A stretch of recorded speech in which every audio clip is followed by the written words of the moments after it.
Do you think it's safe where we're going? Yeah, Peyton, I do. Okay, sweetheart, let's pack it in.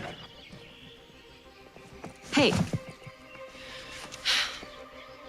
What is it that makes you so different? Are you sure you want to know? Pretty sure.